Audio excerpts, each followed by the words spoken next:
Major Tom. That is the nothing personal word of the day, as in this is ground control to Major Tom. I don't know if you saw the news, but it caught my eye, and how do you not start nothing personal on this? Tom Cruise, our favorite Scientologist, probably the best action star, one of the best actors, great movies, from Risky Business all the way through Jerry Maguire, Born on the 4th of July. I could keep going. I even like Vanilla Sky. Mission Impossible, of course. Edge of Tomorrow. Minority Report. I'm not going to go through his page. Those are off the top of my head. But he announced, or it was rumored, or it's been confirmed by NASA, that Tom Cruise wants to become the first ever actor to film a full feature-length movie on the International Space Station. Yeah. So he's supposed to be in Italy right now filming Mission Impossible. I think they're up to Mission Impossible. What is it, Coca? 12, 15, 22, or 7? Hike, something like that. But obviously there is no production going on. So he's got plenty of idle time on his hands. And it turns out he wants to partner with Elon Musk. Yes, Elon Musk, also in the news today, not just for tanking Tesla stock, but he just had a baby. Congratulations. Mazel tov. Another kid who doesn't have a chance. Maybe some money, maybe a really cool car, maybe even a second home in space. But the name of his child is XAEA-12. Yes, that's the name. No one knows what it stands for. There's some rumors it stands for one of their favorite aircrafts, plus something about artificial intelligence and maybe a variable or two. Archangel is in there as well. People are calling the kid Ash Archangel, sort of like when Prince changed his name to a sign of the times, because he was in a fight with his record company and felt as though he had been stripped of all of his independence and ability to be free. So he became unshackled and became a sign. Well, Elon Musk had a child. You know, I'm okay with some of the interesting Hollywood names you read. I'm not against Willow. I love Daryl Hannah playing Madison. Madison's not even a strange name. I know a ton of Maddies. Madison's incredible name. There are some names where you just say, all right, there's going to be an adjustment. But XAEA-12. Congratulations, Elon. So Elon is going to partner with Tom Cruise. They're going to go to the International Space Station. Now, the International Space Station is this literally thing.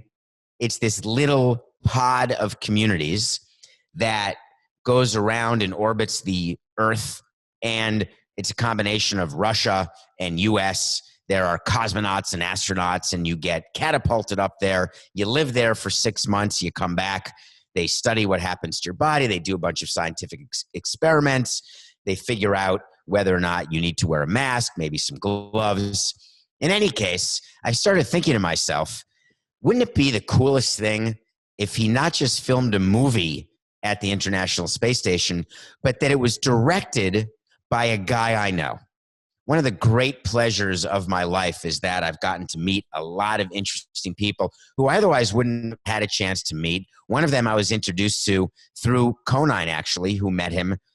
I don't remember how. His name is Terry Virts. Terry Virts, if he's not a household name to you, he should be. Terry Virts is an actual astronaut, like the real deal. Terry Virts piloted an actual space shuttle Endeavour. Terry Virts went to the International Space Station and lived there for 200 days. Actually lived there. So Terry Virts, when I first met him, we got to know each other, and I just thought it was amazing. He is just an amazingly smart, brilliant mathematician. What he would do, you have to get flying hours in when you're the captain pilot of a space shuttle. I don't know if I can say this, but I don't think he's any longer in the military, so I think I can. I'm not giving away the codes, but what I will say is he had to get hours piloting these supersonic planes. So he would be based in Texas, and he would call Conine and me and say, hey, let's have lunch. And we'd say, oh, when do you get to town? And he'd say, well, I don't know. And we'd say, well, all right, we have a game tonight, but we can have lunch like at Garcia's, and we can be there for 1:00. He said, all right, I'll take off at 10. So he would go into his bomber plane in his pilot suit, take off, get practice hours in like this crazy high-speed supersonic jet, land at Miami Airport, get in a cab, have lunch, and then go back. And people on the base just thought like he was in the bathroom. They didn't, hey, I'm going to lunch. I'll be right back. Now, you'd think that's crazy. Do you get to just take planes? I don't know that he stole the planes because he always brought them back, and you have to get practice hours, so they let you fly in circles. So he would fly to Miami, did that many times. Huge baseball fan, would come to games. We would bring him in the clubhouse. He'd meet the players, and we tried to explain to players, you are meeting a real astronaut. And then it was announced that he was going on the shuttle Endeavor, and that requires years of training. And if you all saw Apollo 13, it takes a ton of preparation, and sometimes you don't know if your mission's going to happen. So he volunteered as a huge baseball fan that he would fly something into space for us and then give it back to the team and give something back to me and to Conine, and it would be something that was flown in space. So a uniform or a ball or some sort of trinket. And we did that, and it actually happened. We wanted him during one of his broadcasts back to Earth during the space shuttle Endeavor mission, we wanted him to actually wear a Marlins uniform. It turns out that what they fly into space, they bag up and put in lockers, and you can't really access it, but it is in space. So during the course of preparing for the shuttle, once you know someone like that, why not ask questions, and a lot of questions, because I was so fascinated with how it works. What's the preparation? What's zero gravity like?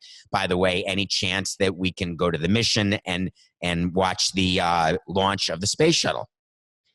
And I just threw that in thinking, well, no, it's probably close to the public, or you have to stand, 50 miles away with the rest of everybody, which did not interest me. If I'm going to go, I want to be right there in the mix.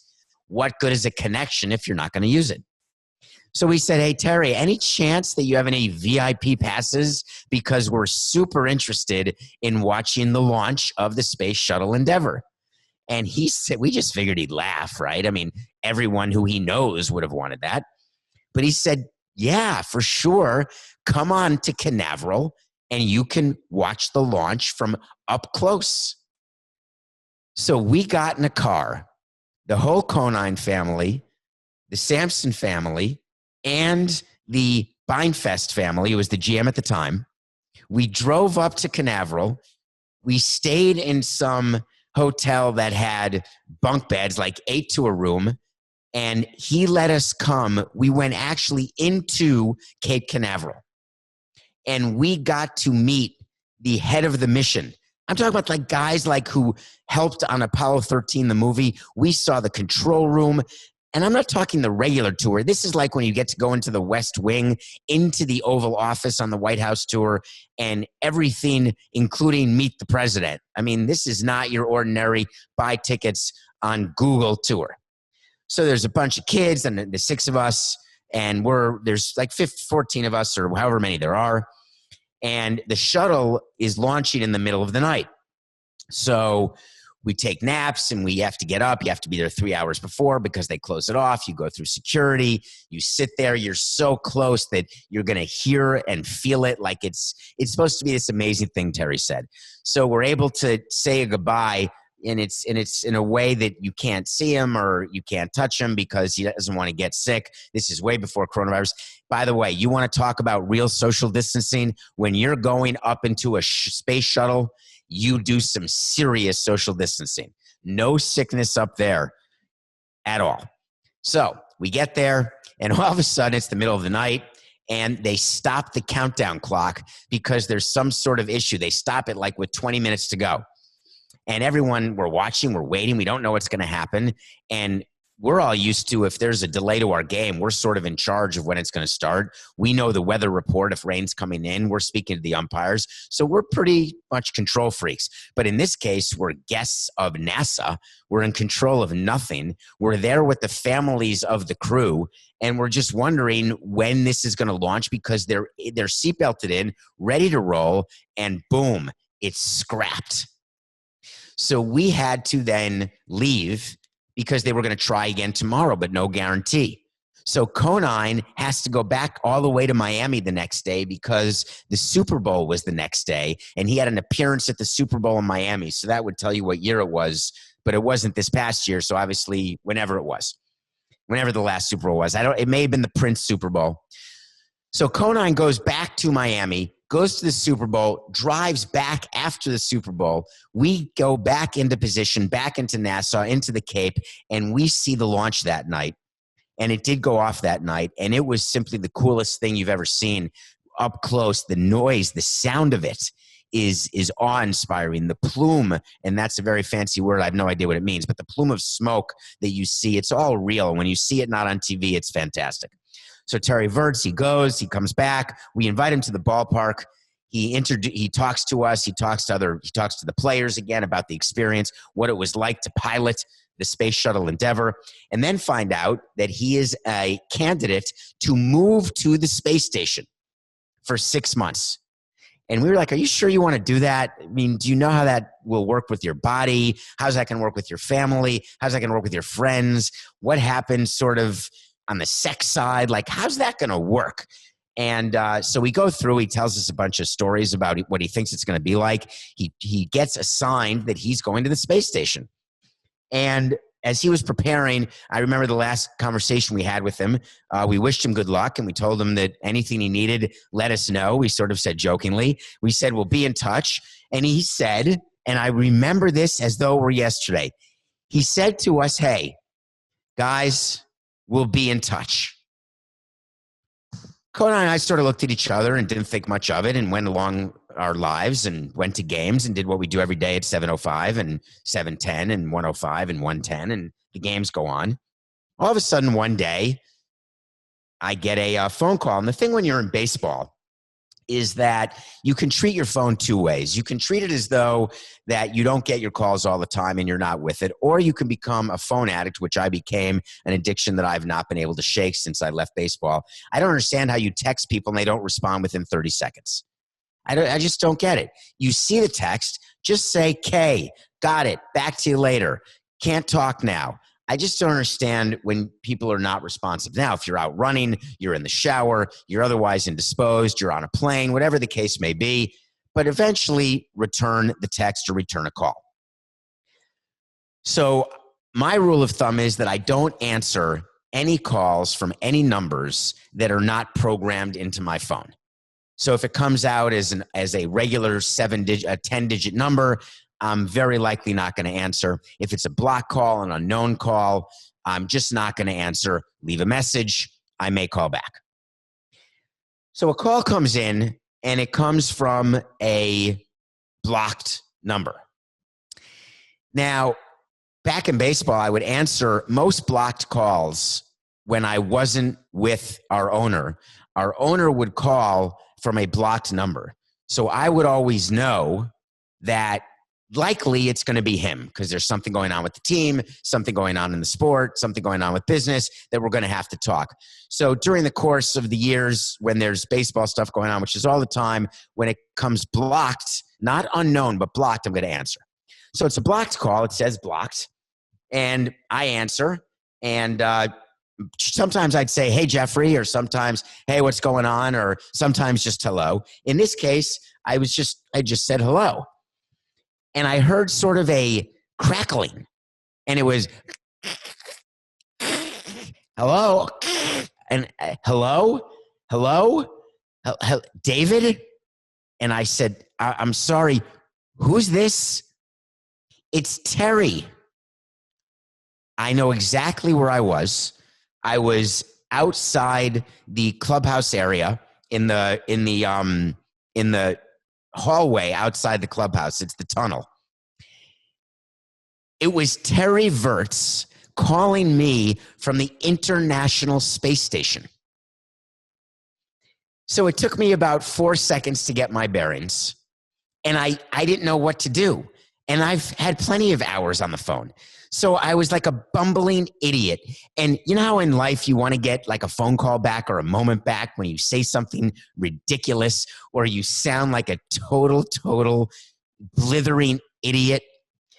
So I said to him, I said the first thing I could think of out of my mouth, "Where are you?" And Terry said, "I'm in space." And that part of the conversation it's one of those things that you'll never forget, that exchange. Because what a dumb question. I knew he was on the space station, but I thought that maybe he had been dropped back to Earth or that something bad had happened or that he'd been sent home, he had gotten in trouble. Maybe he hit on the Russian cosmonaut and he got sort of in trouble for doing that. Maybe there was some sort of intergravitational pull between the countries and there was like a nuclear war brewing. I figured there's no logical answer that he's calling. Maybe he needs a lawyer, maybe something. He was calling because he's allowed a certain number of calls at a certain time, and he just said, "Hey, I said we'd be in touch. I'm just calling to say hi." I thought, well, Terry, how's it going? What's it like up there? I asked him 20 questions in a row, not waiting for answers. And all he responded was, "I'm safe. I'm good. It's interesting." And I said, "Are you sleeping?" I don't know why I'd ask that. Who cares if you're sleeping? Is that the first question you'd ask an astronaut? I wanted to say, "Are you having sex up there? Like, what's going on? How does that work?"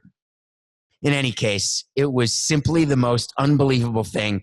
He talked to me about how often he circles the Earth and all the sunrises and sunsets. He told me that he can see hurricanes as they're brewing.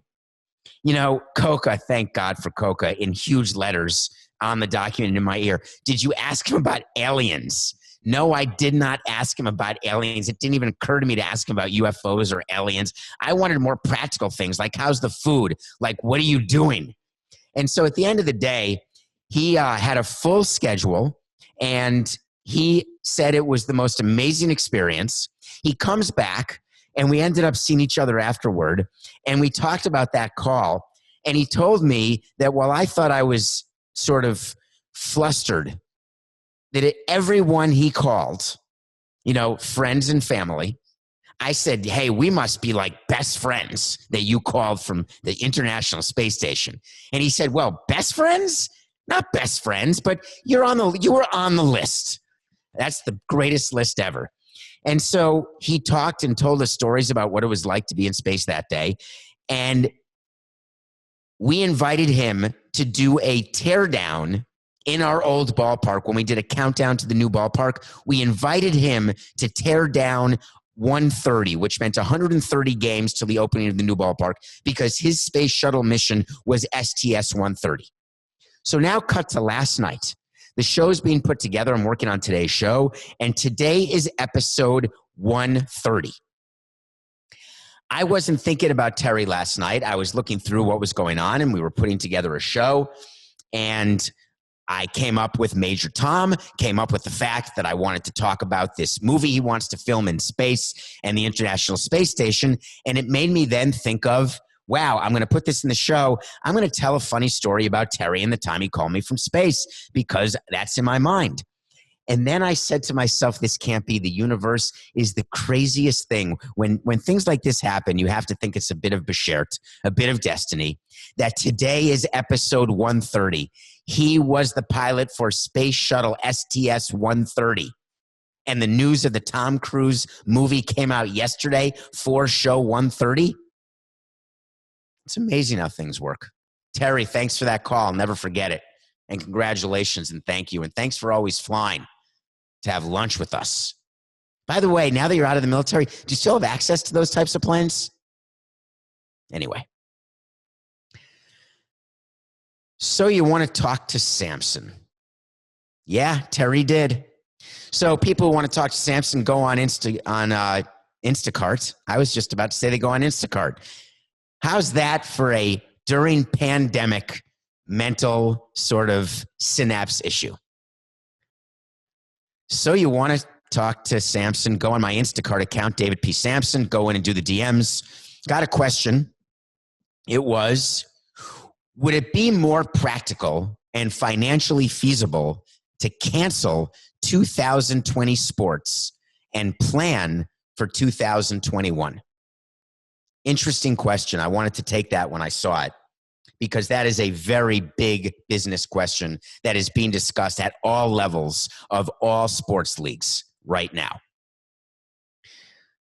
I assume you were asking that question because you were trying to get my view of the business and where the inflection point is. And I assume that you were asking what my point of view would be when I would vote to actually cancel a season versus continuing a season where the guarantee was such a loss of revenue that there would be no chance to finance that loss of revenue from a cash flow standpoint. So let's talk practical. Let's talk financial feasibility. If baseball were to miss the 2020 season as an example, you'd miss out on a full year of revenues. You would also have the 8 to 10 teams losing money on an operational basis, not losing that money. You'd have to count the loss of asset evaluation, but that is not a current day loss. That is sort of a long-term loss, and those assets will again start to appreciate. So I would say for owners who are not in complete financial distress, which is the majority of owners, that loss of asset value of your team is something that I don't count when I do the math as to whether or not it is feasible to actually not have a season at all in 2020. I then go to what my borrowing capacity is. And do I have enough ability to borrow money that I can basically get through paying my contracted employees who I don't want to furlough, keeping the business rolling, and getting ready for 2021? Knowing that my entire player cost is only my share of the 170 total million that was paid to all players, because without a season, the agreement with the players says they'll get 170 million. So let's just say it's even, and that's about 5 or 6, call it 6 million a team.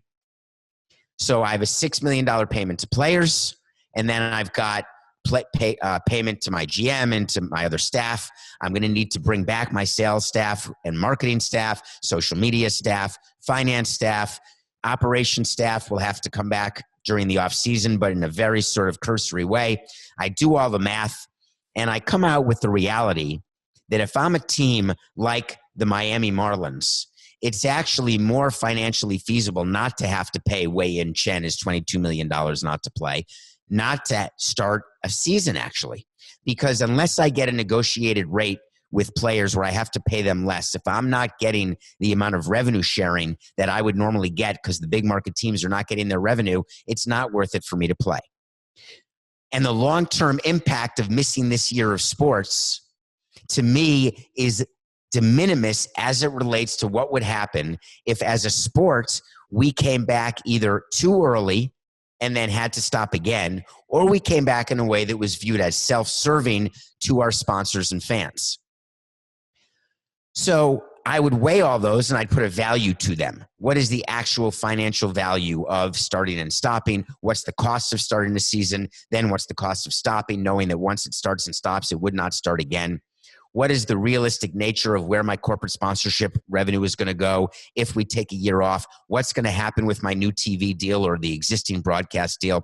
It really is a pretty simple math equation once you go through all the variables.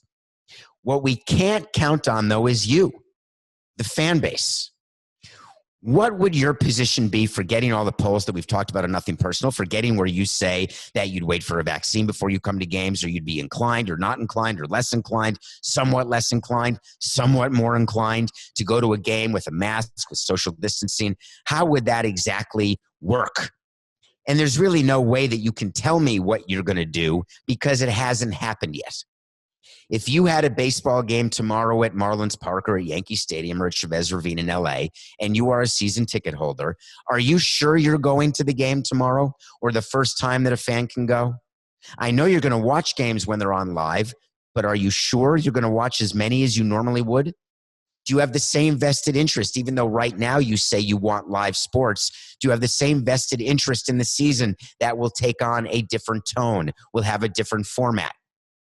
All of those things will have to be measured, put into the hopper as all sports decide what is the impact of actually canceling the entire season. For individual sports, it's far different. Rafael Nadal yesterday said that he thinks tennis should be canceled for all of 2020. The impact to tennis is tournament by tournament. So each Grand Slam, Wimbledon lost its Grand Slam. They collect on insurance. They're scheduled now and ready to go in 2021. Australian Open, they had their January Grand Slam, which, by the way, seems like 10 years ago. They are now preparing for 2021, though it's possible the first quarter of 21 will still be a problem for the tournaments without allowing international fans or international players. You can measure financial risk, but the affinity of people to go to a tennis tournament does not change because it misses a year. The affinity of going to the Masters, of going to a golf tournament, of going to a playoff game, those things don't change. But the regular season sort of consumer habits, they may change. And if someone tells you they know exactly how they're going to change, they're not being too forthcoming. So anytime that I tell you that I've done a financial model and I think about what it would be both practically and financially, it's guessing as to your behavior, not mine. I know what our behavior would be as a league and how we would handle it and how we would cut our expenses. So I find that to be an interesting question. And my opinion is, I don't know that it's more or less practical or more or less financially feasible in the macro sense for all sports to be canceled. I know on a sport by sport basis, you can make that decision. But if you're asking me all in, I'm actually not able to tell you that. Well, I don't think we have to worry about it, though, because we found out for sure that baseball is starting on July 1st. We saw it. It was tweeted out. That's not the word. What's the past tense of to tweet? It was tweeted? I think that may be it, Coca. It was tweeted out. He's telling me tweeted. Okay, it was tweeted out. Baseball's coming back July 1st, training camp June 2nd. We have it confirmed. There was a guy on Twitter who did it. He's a writer. I want to say his name is Trevor, but I could be wrong. He came out and said that he is going to find out. His name is Trevor Plouffe. Plouffe, former player. Trevor Plouffe said baseball's back. It's Plouffe. Thank you, Coca. Trevor Plouffe. So I knew that wasn't the case, that there's no timetable. I know that there's been no conversation with the union. I know there's been no conversation between the owners. So how would a rumor like this start? Well, we know from nothing personal, leaks go on all the time. We know that leaks are purposeful. Either the union could be leaking it, the league could be leaking it, there could be owners leaking it because they have a payment coming in from a sponsor or from a TV partner, and the payment is dependent on the possibility of games in July, so they're trying to wish it into existence. We know this. But what we found out, and what we rarely find out in the outside world, is we found out where that leak came from. Apparently, the Cleveland Indians held a Zoom meeting or a conference call with about 70 of their front office employees and players, where the front office said that we are hopeful and preparing for a July 1st start. And someone on the call took that to mean that it's a definite. We're playing on July 1st. And it got me to thinking about all the times I did major calls and big calls that were supposed to be confidential with a ton of people, including players. First of all, when you have a call with your team right now, and we've read about all of these hotshot GMs and team owners and presidents and managers, we're all staying in touch with our guys. We read yesterday the Milwaukee Bucks have a group chat, but the Lopez brothers can't participate because they have Androids. They don't have iPhones. So I guess can't do FaceTime, but they do something. So the Bucks are being very tight-knit and getting ready to win their first championship since the Kareem days. They're ready to go. The Miami Heat are doing video workouts every day, and Jimmy Butler is sending baskets to players to practice, and baseball players are taking their swings and getting ready. Everything's exciting. Great. What we know is that when you're talking to a bunch of people and you actually don't know something, you cannot intimate that you have a feeling that something is true, because people who look to you as a leader, and we've talked about followers and leaders here on Nothing Personal, followers, when they hear a leader say something and sort of give a caveat or couch it, often followers don't hear that. They hear what they want to hear. Furloughed employees hear July 1st, we're back. Players say, oh my God, we're back. We're going to get paid starting July 1st. They don't hear what was said, which is what we'd like is to be back July 1st. We should plan to be back July 1st. Make sure you are mentally and physically ready to be back July 1st.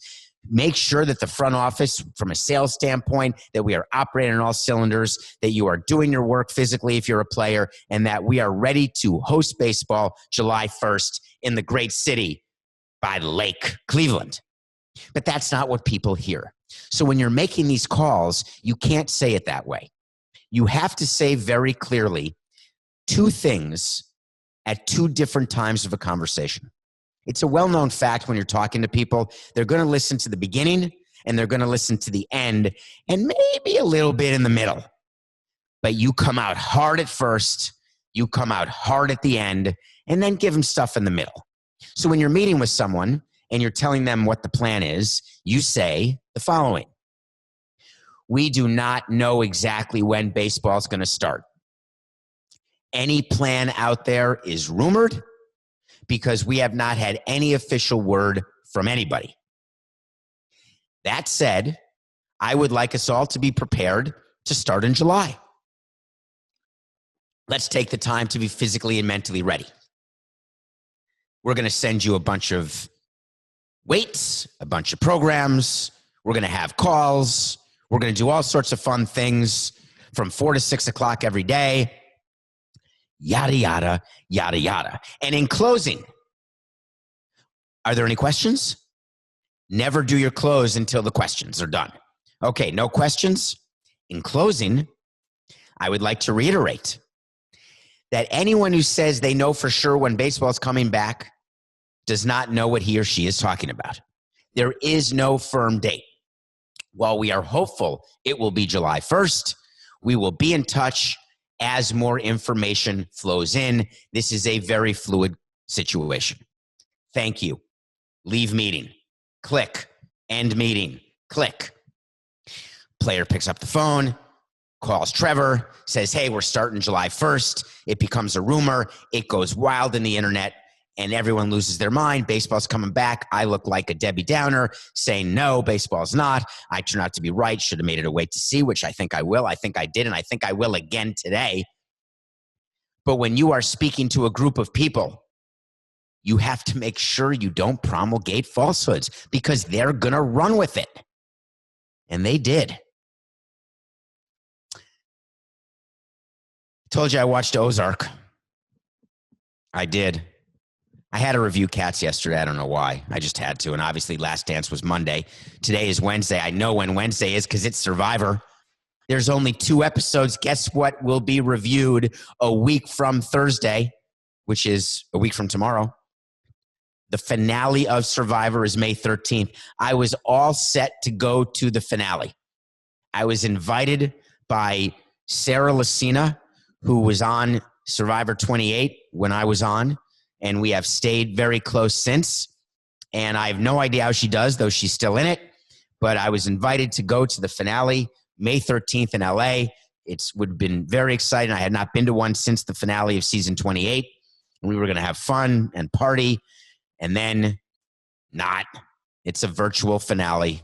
I lost my invite. I'm not zooming in. Probst doesn't miss me, doesn't want me to be a part of it.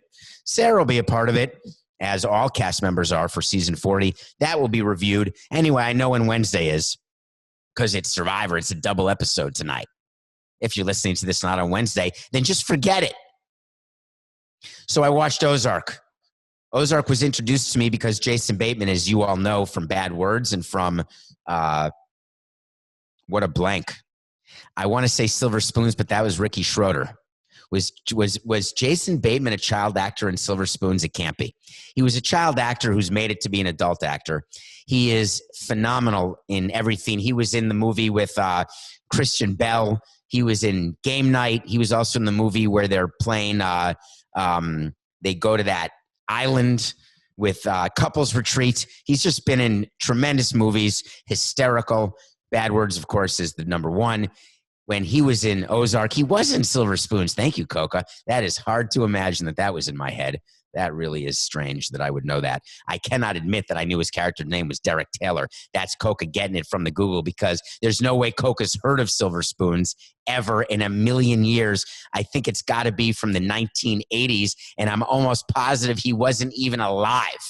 I actually don't even know what year he was born. Let's say he was born in 1990, which means he wasn't alive in the 80s. So all of the great Take on Me, Take on Me.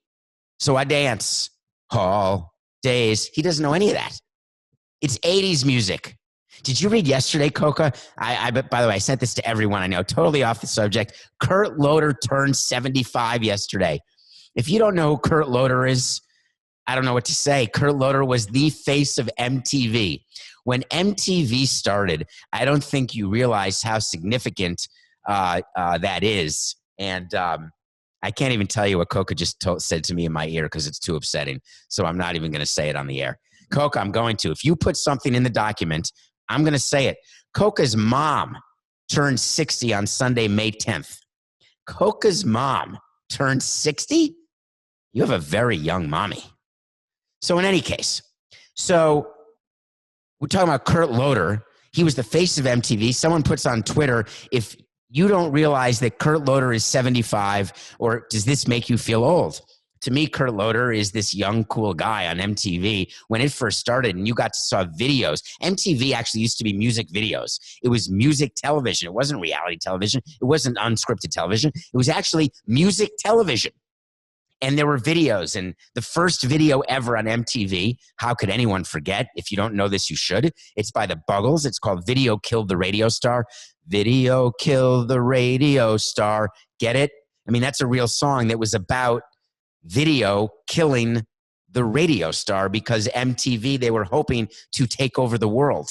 And sort of the logo of MTV, or the big sort of GIF, if you will, was a flag being planted by I was going to say Louis Armstrong, because I'm thinking music, by Neil Armstrong on the moon. In any case, Kurt Loder turned 75 yesterday. No relevance at all to Ozark.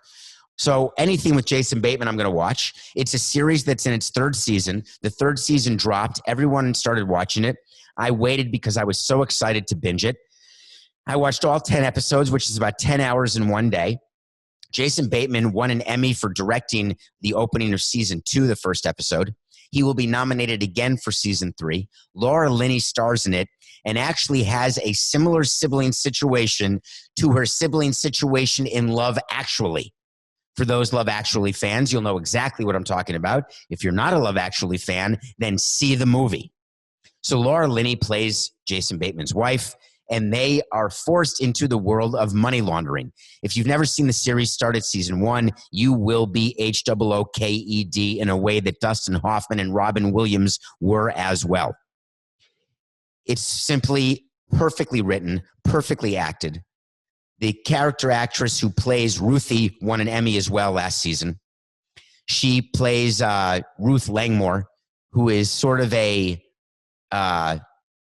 both, I would say. She's the good girl and the bad girl. And the season has plenty of ups and downs in terms of who's the good guy and who's the bad guy. It's about characters. It's about what a man does to save his family when his family is in trouble, not with the law, but with the drugs and the cartels. And it's what you have to do in order to try to stay alive. And Jason Bateman doesn't make perfect decisions. He does a lot of things that he probably would say that he shouldn't do as a father, as a husband, as a business owner. But the series weaves in and out of decisions that are made, the implications of those decisions. And what fascinates me is there are very few series that examine what we talk about on Nothing Personal all the time, which are the ripple effects of these decisions that we all make. And Ozark does it perfectly. And if you don't watch season 3 all the way to the end, you will not be getting the bang for your buck. Day 52 of the MLBeard Challenge. I'm going a little off today. Day 52. You know the beard challenge. Coke and I are growing our beards until baseball starts. When I read July 1st yesterday, I said, great, I'm ready to shave. even though I knew it wasn't true, but I wanted it to be true. I wanted to be a follower. We're going to grow it. For 100 days, we're giving away $1,000 a day. Today's day 52. What I've been doing is I've been doing every major league team once. That was 30 days. Then I started with the 30 NBA teams. But it turns out that I took a break when I did NFL.com/relief the day of the draft. I'm taking another break today. There is a writer in Boston. His name is Chris Cotillo. I guess I've only always called him Chris. I don't know how to pronounce his last name. I'm going to say Chris Cotillo. If I'm wrong, Chris, I apologize. Chris has been finding a way during this pandemic to actually make a difference. Every day on Twitter, follow him on Twitter at Chris Cotillo, ChrisCotillo. He has been auctioning off for charity different cards or different pieces of memorabilia from what I assume is his either personal collection, stolen collection, friends collection, whatever the case may be. So I see him on Twitter. I'm following him, and he's got some interesting cards, some interesting things, but nothing really has caught my fancy. Last night, I am on Twitter because, as you know, I'm addicted to my phone, so I'm looking at Twitter. I'm trying to see what's going on, getting ready for show 130, starting to have a kernel of a thought about the International Space Station. Lo and behold, Chris is auctioning off 2 baseball cards, one with Corbin Burnson and one with Tom Berenger. Now, that wouldn't be that amazing, except it's their baseball cards from their characters from Major League. Jake Taylor, and I think that's Tom Berenger, and Burnson from LA Law, you may remember. Corbin Burnson played, I want to say, Dorn, Bill Dorn, somebody Dorn, Roger Dorn. It was Roger Dorn. That's the movie Major League with Charlie Sheen. I actually had referenced Serrano in yesterday's show. When I was talking about bats, Serrano is a character. That's the Geico commercial guy. That's Serrano, Dennis Haysbert. So Major League was in my mind. The universe is this crazy place with 130 and Terry Virts. And it happened again with Major League. All of a sudden, the cards are being auctioned off. And I said, I got to get these cards. So I was ready to bid $50 or $60. And boom, the epiphany came. Because he was raising money yesterday for the Greater Boston Food Bank. And while I've done Boston, remember we did Dave McGilvery from the Boston Marathon. We did the Boston Red Sox, the foundation. I'm going back to Boston for a third time in 52 days. Boston. I'm donating $1,000 to the Greater Boston Food Bank. So I'm not doing an NBA team or an NBA foundation. The reason I'm doing the Greater Boston Food Bank is I want to support Chris and what he's doing. But I'm not a perfect guy by any stretch. Because if I were completely pious, I would have made the donation, announced it as such, and that would have been that. But I actually DM'd Chris because we have a DM relationship. That's like there is friendship, then there's acquaintances, right? Then there's sort of DMs. So it's not that I don't like Chris or Chris doesn't like me, but I'm not going to insult either one of us and say we're friends. We have a DM relationship enough that I was definitely going to do this for him because what a great cause, how amazing it is that he's doing it. I DM'd Chris. I said, hey, I would love those Major League cards. How does a grand sound? Which is so bad, right? People are bidding $50 and $60. Of course he's going to say yes, and I'm going to get the cards. If I were a better person, I would have said, I'm giving $1,000, keep the cards and sell them to someone else for 50 or 60 or 100, $200. But I want the damn cards. I want to display Roger Dorn and Jake Taylor. I want to look at them. So I said, for $1,000, any chance I can have the cards? He said, the bidding has closed. Sort of like the buy it now. And he then announced it on Twitter that the bidding was closed at Chris Cotillo. By the way, that's the definition of a DM relationship, isn't it? I just don't know. In any case, I'm getting the cards. The Greater Boston Food Bank is getting the $1,000. And what makes me smile is how many people are doing very, very good things during this pandemic. Thanks for your creativity, Chris. You had me at hello. Wait to see. I didn't do one yesterday. I don't know why. We were in the middle of a segment on something, and I just didn't feel like a wait to see, but I had a great one. I'm doing it today. I am giving myself credit right now, even though it's premature. This is premature celebration. It's nothing to celebrate, but I called the fact that there'd be no baseball before Memorial Day. I called it very early, as you recall. I'm going to take credit for that one because at the time, everyone thought I was completely loopy, but I could see what was coming, and I'm no Nostradamus. So wait to see that there be no baseball by Memorial Day. We waited, and we have to wait a bit more, but trust me, we're going to see. I'm going to go month to month now. My next wait to see, I'm sorry to tell you folks, there will not be baseball in the month of June. There will be no regular season. This beard will continue through at least the end of June. But there will be a time when baseball will be back. I promise. Because remember the calculation we talked about? At the end of the day, it's just business. It's nothing personal.